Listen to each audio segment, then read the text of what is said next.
Все вы уже слышали о проекте Nakama Card, ведь это крупнейший коллекционный бот карточек по различным вселенным, которые вы сейчас видите на экране. Моя геройская академия, как самый сложный и проработанный пак, готова затмить вас 450 красочными карточками персонажей и не только. Я вот наконец-то смог заполучить себе моих любимых девочек Урараку и Тогу, мистической редкости серьезного деку, а также ВЗО, пускай хоть где-то ему будет место. Nakama Card это не только про коллекционирование, а еще и про соревнования с другими игроками, где ты сможешь заполучить себе карту противника. Поэтому если ты еще не выбил своего любимого персонажа, не теряй зря времени и переходи по ссылке в описании и закрепленном комментарии. Не расстраивай всемогущего.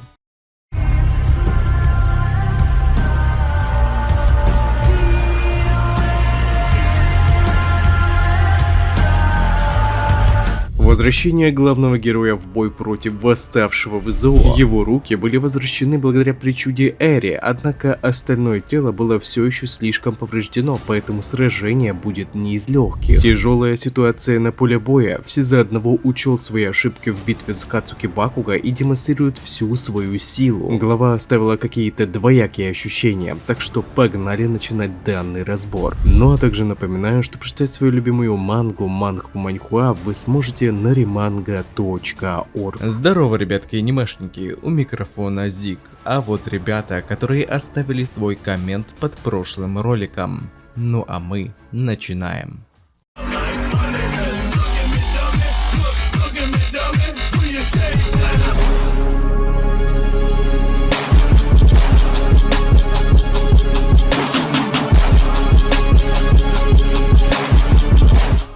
Итак, на связи 422 глава манги моей геройской академии. Переводил я ее сами, так как я не профессионал, а любитель, могут быть ошибки. Прочесть ее сможете по ссылке в описании, как только я закончу ее обработку. А если у тебя есть возможность поддержать выпуск глав, тогда буду премного благодарен, и в знак признательности твое имя будет закреплено за главой и показано в ролике, обновляясь каждую неделю. Вот, например, люди, поддержавшие выпуск 422 главы. После того, как Аояма повел Деку в бой, дальнейшее их продвижение оказалось затруднительным, ведь буквально сразу же ВЗО, атакуя своими шипами по площади, разрушил поверхность земли, из-за чего Аояме пришлось остаться позади, протолкнув главного героя вперед. Так что теперь ослабленному Мидори придется самому проделывать себе путь к антагонисту. Видя эту ситуацию, Айзава хотел попросить Широкума телепортировать Изуку к ВЗО. Вот только к этому времени сознание Широкума вновь начало замутняться, и он больше не сможет им помогать. Впоследствии чего Деку действительно пришлось самому прорываться сквозь это месиво, пока остальные герои пытались помешать антагонисту. Однако, что бы они ни делали, их сил было недостаточно для того, чтобы нанести противнику хоть какой-то урон, ведь по сравнению с ними он был совершенно на другом уровне силы. Сам же ВЗО сейчас ощущал себя как на седьмом небе, его больше ничего не сдерживало, и антагонист смог без какого-либо труда высвободить все имеющиеся факторы причуд, чтобы сотворить одну из своих сильнейших атак. Получилось это у него, в отличие от подобного освобождения факторов в битве против Бакуга, потому что теперь его больше не сковывают никакие эмоции, ибо все они были уничтожены вместе с окончательным исчезновением Йоичи. После чего, накопив достаточное количество энергии, все за одного направил эту комбинированную атаку прямо в сторону главного героя, до сих пор намереваясь уничтожить в первую очередь именно его. Однако тут в бой вступает Хагакура, и с помощью своей причуды она искривила лазерный луч прямо в сторону противника. И в это же время Яо Йорозу, создав рельсотрон, провела с Каминари совместную атаку выстрелом электрического импульса. Но антагонист, даже с учетом того, что вместе с импульсом был еще и его же мощный лазер, он просто взял и одним движением руки нивелировал эту комбинированную атаку, после чего сразу же продолжил атаковать героев многочисленными шипами. Деку также находился в зоне поражения, и дабы защитить себя и своих товарищей, он намеревался проломить шипы своими силами. Однако друзья Мидори опередили его и сами избавились от угрозы, говоря, чтобы Изуку ни в коем случае не тратил остатки своих сил на подобные провокации противника, ибо сейчас, по их словам, только у него была возможность нанести урон ВЗО. Так что пока он не добрался к нему, его одноклассники будут защищать и помогать ему. После чего Шоджо и Цую, схватив Деку, проносили его далее сквозь шквал атак антагониста. Но видя ситуацию на поле боя, Шоджо понимал, что с их мобильностью у них не выйдет уклониться от всех ударов противника. Но кое-чем они все же могут помочь ему, а именно бросить Мидорию еще дальше вперед. Однако, как только главный герой приземлился на землю, ВЗО тут же атаковал его гигантским щупальцем. Но Киришима и Ашида заблокировали эту атаку, сказав, чтобы Изуку выдвигался дальше. Самому же Деку было невероятно тяжело, как физически из-за ранений, так и морально, поскольку из-за нынешнего ослабленного состояния его друзьям приходится защищать его, при том, что сами они были уже на пределе своих возможностей.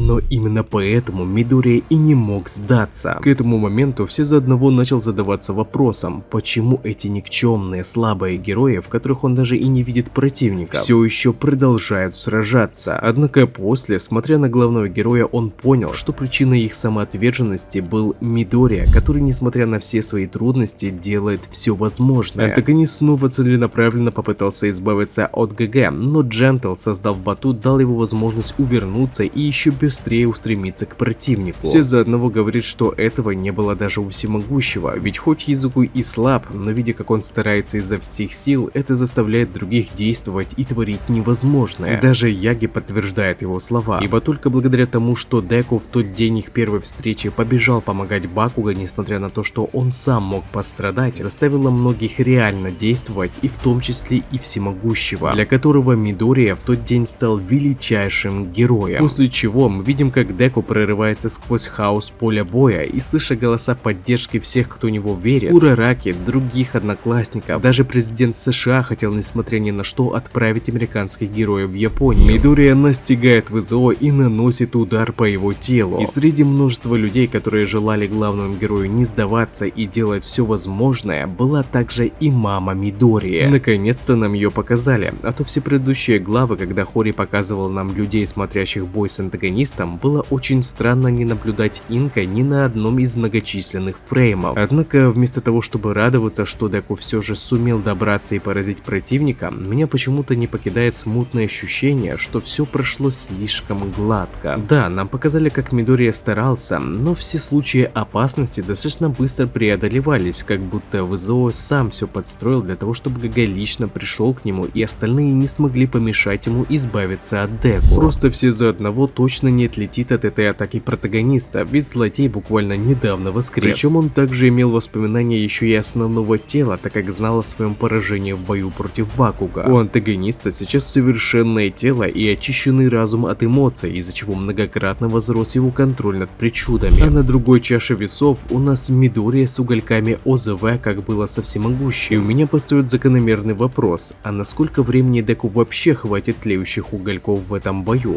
Ведь в отличие от Тошинори, Изуку был не так уж и долго обладателем ОЗВ. И тогда, вероятно, и остаток его сил тоже окажется меньше. Так что мне кажется, что следующая глава может перевернуть все с ног на голову, ибо ВЗО мог намеренно сделать вид, что судорожно пытается убить ГГ, а на самом деле антагонист ждал, пока он сам придет к нему в руки. Хотя в ту же очередь, когда все за одного попытался атаковать Деку вместе с Иидой, у него с руки потекла кровь. Короче, глава дала больше вопросов, нежели ответов, так что ждем, что же нам покажет Хорикоши в следующей главе. И также не забывайте, что прочитать свою любимую мангу и не только вы сможете на remanga.org.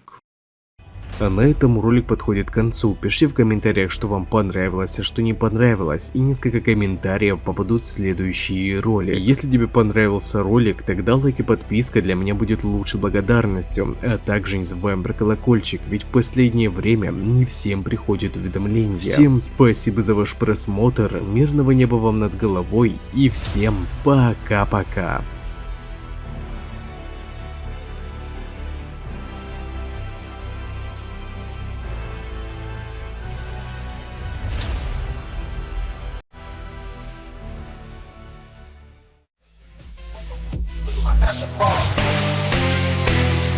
Take the charge.